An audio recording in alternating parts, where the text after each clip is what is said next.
Today, we're diving into one of the most twisted and complicated stories of our time, the Jeffrey Epstein files. We're going to cut through all the noise and look at what the documents and the investigations actually tell us about this dark web of power, crime, and the systems that let it all happen for so long. So our story really kicks off back in 1998 on this picture-perfect private island in the U.S. Virgin Islands. A guy named Jeffrey Epstein buys Little St. James for $8 million. He turns it into his own personal paradise. You know, beautiful beaches, luxury villas, pools, even a helipad. By all accounts, it was a little slice of heaven. But, as you can probably guess, underneath all that luxury was a horrifying secret. What looked like this perfect getaway for the world's most powerful people was actually a meticulously designed trap. Yeah, the locals on the other islands nearby, they had a different name for it. They called it Pedophile Island. And look, this wasn't just some nasty nickname. It was the stone-cold truth. This place was the center of a trafficking operation where girls, some as young as 12 years old, were brought, abused, and held captive. They'd even take their passports so they couldn't escape. So who was actually visiting this place? I mean, this guest list, which comes from flight logs and testimony, is just staggering. Now, it's really important to say, just because a name is on this list doesn't mean they did anything wrong. But it shows you the sheer power and influence in Epstein's orbit. We're talking royalty, presidents, famous scientists, celebrities. This was the protected circle he moved in, a world of elites that made him seem totally legitimate. For years, all of this just stayed hidden in plain sight.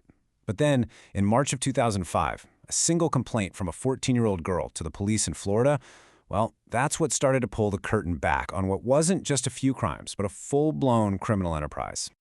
The police figured out pretty fast that this was a horrifyingly organized system.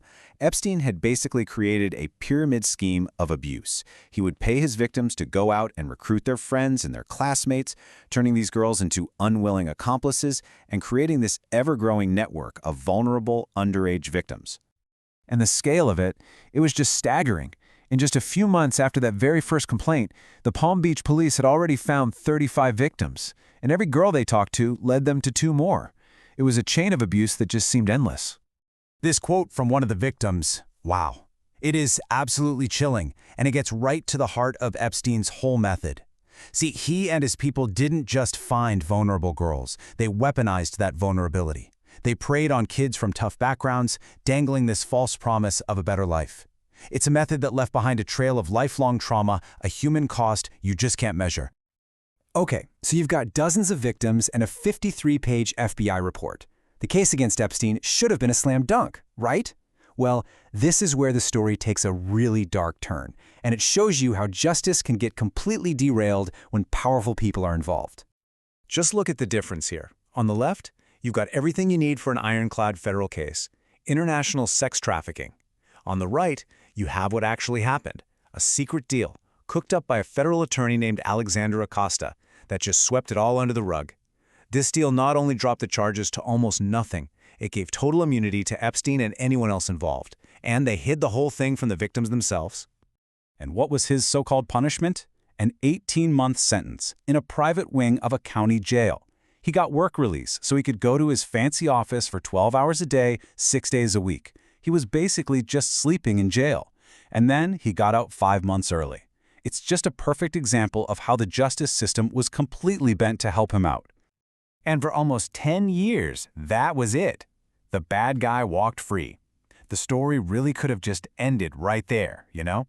Just another awful story of injustice. But one investigative journalist, Julie K. Brown from the Miami Herald, she just refused to let it go. This timeline really shows you how one journalist's sheer persistence changed everything. For years, Brown dug and dug, giving a voice to the victims nobody else would listen to.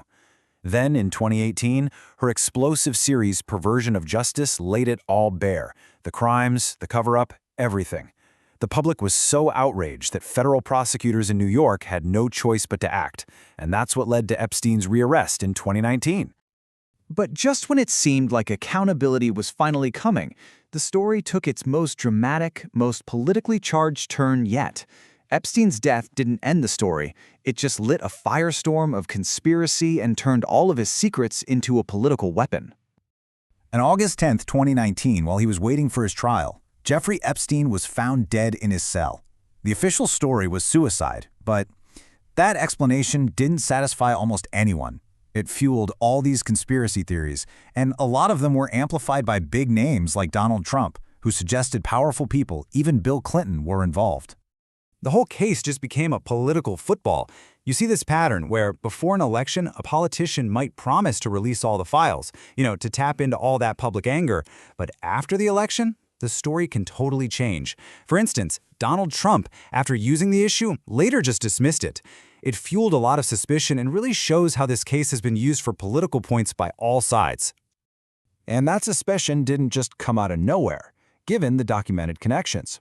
The relationship between Trump and Epstein, for example, went on for 2 decades. There are reports of them talking on the phone all the time and hanging out at each other's properties. Victim testimony has also placed Trump at parties where abuse allegedly happened. And that's just one example of the deep ties Epstein had that have led to all this public scrutiny. All of this public pressure and political games eventually forced the Department of Justice to start releasing some of the files. But what we've gotten so far, honestly, it just raises more questions than it answers. It shows an unfinished story that's full of shocking new claims and really frustrating redactions. And this right here, this is the huge problem with the document release. Key files get made public, but they are so heavily redacted. That means crucial information, names, dates, what they actually did, is all blacked out. It makes getting the full picture pretty much impossible. The truth is literally hidden behind a black marker. But still, even with all those black bars, some really damning information has started to come out about a lot of people. The allegations about Donald Trump, for instance, have been especially prominent.